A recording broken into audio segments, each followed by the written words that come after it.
Theorem है हमारे पास के T U approach to V is a linear transformation from an n dimensional vector space u to a vector space v over the same field f।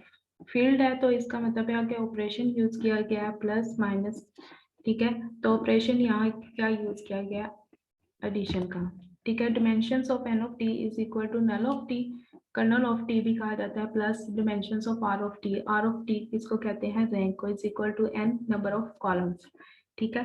जो मैंने जिस rank की example के बाद मैंने थ्योरम करवाया था वो ये भी थ्योरम उसी तरह की है। डिमेंशन फाइंड करनी है। डिमेंशन क्या होती है कि आर ऑफ टी है उसकी डिमेंशन क्या होगी, अगर हमारे पास न्यूअलिटी फाइंड नहीं है, न्यूअलिटी निकाली नहीं आती, तो हम लोग dimensions of R of T, यानी डिमेंशन क्या होती है कि कितने भी अगर कोई मैट्रिक्स है उसमें से जितनी रो रह जाती हैं यानी नॉन जीरो होती हैं, अगर 3 है तो वो डिमेंशन क्या होगी, 3 होगी। नलिटी क्या होती है, the dimensions of the null space is sometimes called the nullity, कि उसको नल स्पेस भी कहा जाता है, कर्नल स्पेस भी, नल स्पेस भी।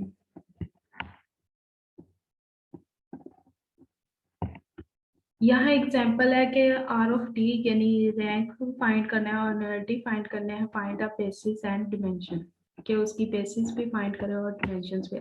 आर ऑफ 3 से आर ऑफ 3 फंक्शन क्या गिवन है हमारे पास, T x1 x2 R of x of 3 is equal to x1 plus x2 minus x1 plus x3 x2 plus x3। हम लोगों ने यही फंक्शन लेके प्रूव करना है सारा कुछ, हम लोगों ने कहीं से कुछ भी नहीं लगाना।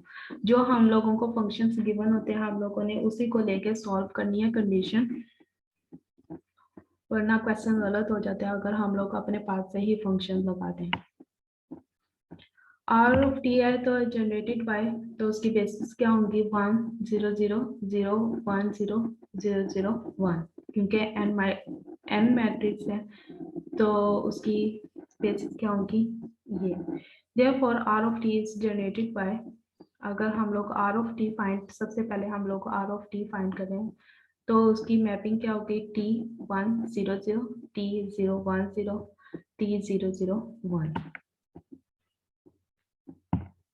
Now of T 1 0 0 is equal to, ये जो सी हमारी टर्म बनी है ये किस तरह बनी है, ये थोड़ा सा नीचे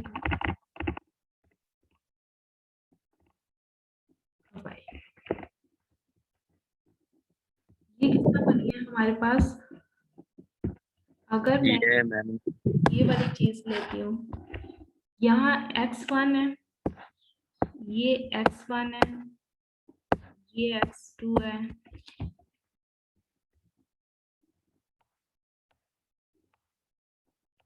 ये x1 है, सेकंड जो सी है वो x2 है, और ये कौन सी है, x ऑफ 3 है। अगर मैं इसमें पुट करती हूँ x1 प्लस x2, तो x1 इस फॉर्म में क्या है हमारे पास, x1 क्या है 1 है, x2 क्या है 0, तो 1 प्लस 0 क्या हो जाएगा 1, वो ये लिखा है, ठीक है। माइनस यहाँ ऊपर क्या है कि माइनस x1 प्लस x3 के -1 आ जाएगा, x1 के साथ क्या आ जाएगा minus, minus x1 plus x of 3 है, तो माइनस x1 की वैल्यू क्या है 1 प्लस x ऑफ 3 की वैल्यू क्या है 0, तो यहाँ क्या आ जाएगा -1 -8, ठीक है। इसी तरह हम लोगों ने x2 प्लस x ऑफ 3 करना है तो वो क्या हो जाएगा 0 हो जाएगा।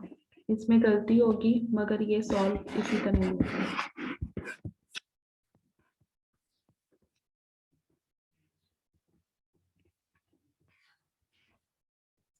ठीक है, 3 मैपिंग है तो हम लोगों ने 3 का ही करना है क्योंकि हम लोगों ने 3 जनरेटेड लिए थे।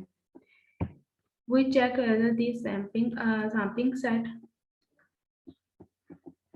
स्पैनिंग सेट, ठीक है। स्पैनिंग सेट हमारे पास क्या हो जाएगा 1 -1 0 -1 0 1 0 1 1 of R of T is linearly independent. For this we consider the matrix formed by these vectors. तो हमारे पास जो से वेक्टर्स ये हमारे पास बेसिस बनी थी उसको हम लोगों ने कॉलम एक मैट्रिक्स में लिख दिया और उसको किस में लिख दिया, एचेलॉन फॉर्म में, एचनॉन फॉर्म में लिख कर देंगे तो हमारे पास जो से वेक्टर्स हैं लीनियर इंडिपेंडेंट हैं, means they form a basis for R of T and dimension of R of T is equal to 2। किस तरह बनाए कि हमारे पास जो हमारे पास मैपिंग हम लोगों ने की उसको हम लोगों ने मैट्रिक्स की फॉर्म में लिखा। जो हमारे पास अगर हम लोग रो एचनॉन फॉर्म में कन्वर्ट करते हैं तो देखो थर्ड जो सी रो है वो कंप्लीट जीरो है, कंप्लीट यानी तीनों के तीनों एंट्रीज क्या है, जीरो है रो 3 में। रो 1 में भी एंट्रीज है, रो 2 में भी एंट्रीज है। ठीक है, तो dimensions of R of T क्या हो गया, 2। ठीक है, dimensions of R of T क्या हो गया हमारे पास, 2 हो जाएगा। ठीक है, बेसिस हमारे पास क्या थी, बेसिस हम लोगों ने किस तरह फाइंड किया, जो हमारे पास स्पैनिंग सेट होता है वो हमारे पास क्या होता है, बेसिस होती है। इसी तरह हम लोगों ने वेक्टर स्पेस लिया। सेकंड हमारे पास क्या था, नल ऑफ टी प्रूव करना था। नल ऑफ टी की हमारे पास क्या प्रॉपर्टी थी, x1 x2 यानी t of x is equal t of u is equal to 0। यहाँ 3 वेक्टर्स ले रहे हैं तो हम लोगों ने x1 x2 x3 is equal to 0 0 0 ही लगाना है। ठीक है, कंडीशन को उसी तरह लिखे, इक्वेशंस बनानी है, x1 x2 और x3 की वैल्यू फाइंड करनी है।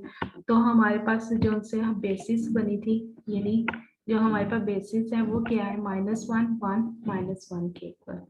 ठीक है, तो हमारे पास एक ही कॉलम बना था, तो हमारे पास एक ही कॉलम बना तो dimensions of n of t यानी नल ऑफ t क्या होगी, 1 हो जाएगी, क्योंकि एक ही कॉलम है हमारे पास, तो फिर इस वजह से हमारे पास क्या हो जाएगी, 1 है। अगर इस तरह सॉल्व नहीं कर सकते तो फिर हम लोग उसकी जैसा थ्योरम निकाला था, dimensions of R of T यानी rank of T plus dimensions of N of T is equal to N. ठीक है, उस तरह भी सॉल्व कर सकते हैं। Matrix of R linear transformations, out of matrix and linear transformations का, तो हमारे पास क्या है, कोऑर्डिनेट वेक्टर। कोऑर्डिनेट वेक्टर क्या होते हैं, फाइनाइट डिमेंशन वेक्टर स्पेस होते हैं। फाइनाइट वो सेट होता है जिसको हम लोग काउंट कर सकते हैं। इनफाइनाइट सेट जो होते हैं जो सा हम लोग फाइंड जिनको कैलकुलेट काउंट नहीं कर सकते, वो इनफाइनाइट सेट होता है। यहाँ finite dimensions vector space over the same field F with dimensions of v is equal to n। ठीक है, दो हम लोग वेक्टर स्पेस रहे हैं तो उनकी डिमेंशन किसके इक्वल है, n के इक्वल है, और एक की है m लेट कर लो। ठीक है, लेट हम लोगों ने बेसिस जब डिमेंशन लिया है तो बेसिस भी लेनी है, तो बेसिस क्या है, v1 v2 vn।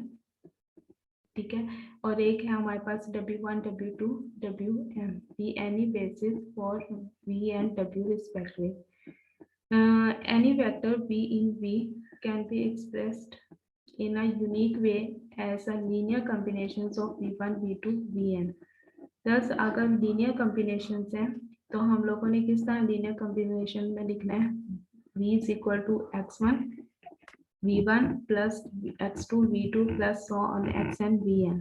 ये लीनियर कॉम्बिनेशन का मैंने पहले भी टॉपिक कराया तो उसमें भी लीनियर कॉम्बिनेशन इसी तरह लिखा जाता है। We call x1 x2 xn the coordinate vector of v। ठीक है, क्योंकि ये कोऑर्डिनेट वेक्टर कौन किसके हैं, v के हैं, relative to the basis v b। Let t be approach to w be a linear transformation।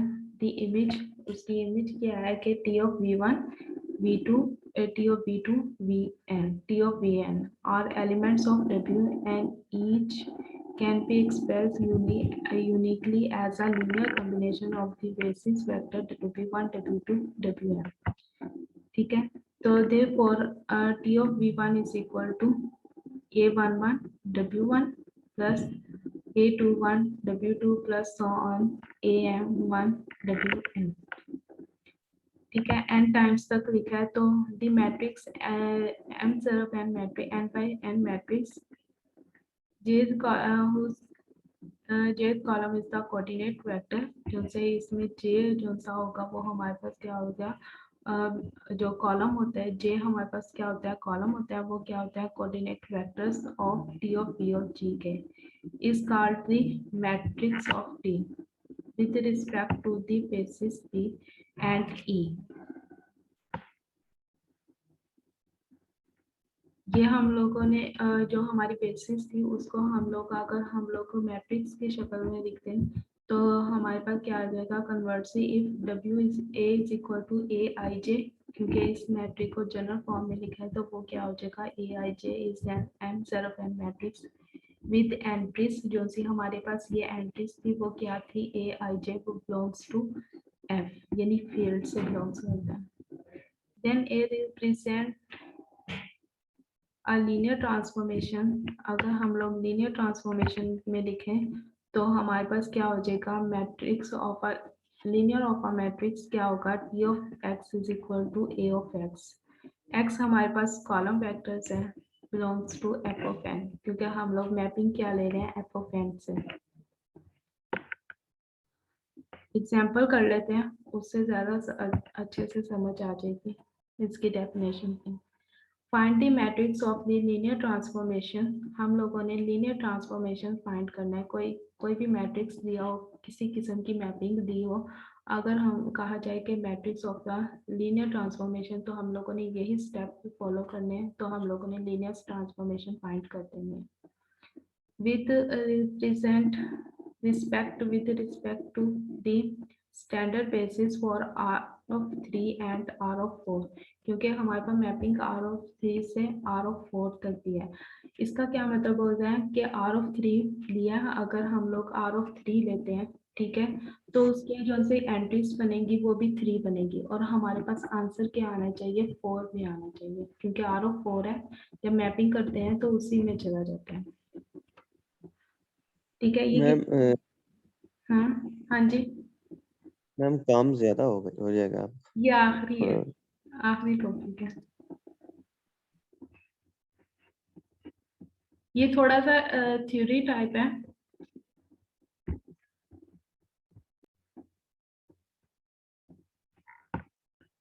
हम लोगों ने बेसिस ली बी एंड ई, कोई भी बेसिस के नेम ले लिए B and E, R of 3 and R of 4। B जो सी है स्टैंडर्ड बेसिस लिया वो आर ऑफ 3 के लिया, और आर जो है आर ऑफ 4, ई जो है वो आर ऑफ 4 में से लिया बेसिस, ठीक है, स्टैंडर्ड बेसिस लिए। b इज इक्वल टू 1 0 0, तो वो E1 है, स्टैंडर्ड बेसिस मैंने बताया था कि E ऑफ 1 से डिनोट की जाती है।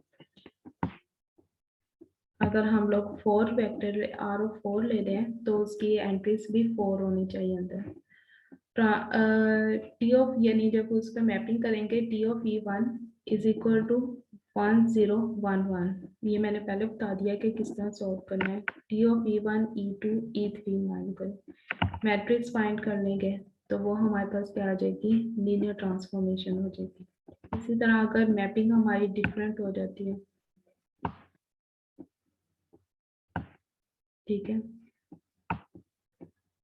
ये आप लोग देख लेना, फिर इक्वेशन बन जाती है, ठीक है, बस मैट्रिक्स ला के तो हम लोगों ने ये कह देना कि ये जो सा जो फॉर्मेट है वो लीनियर ट्रांसफॉर्मेशन है। ये सारे एग्जांपल मैंने सॉल्व किए हैं, बस बाकी जो सा होगा इनर प्रोडक्ट स्पेस को हम नेक्स्ट क्लास में करेंगे।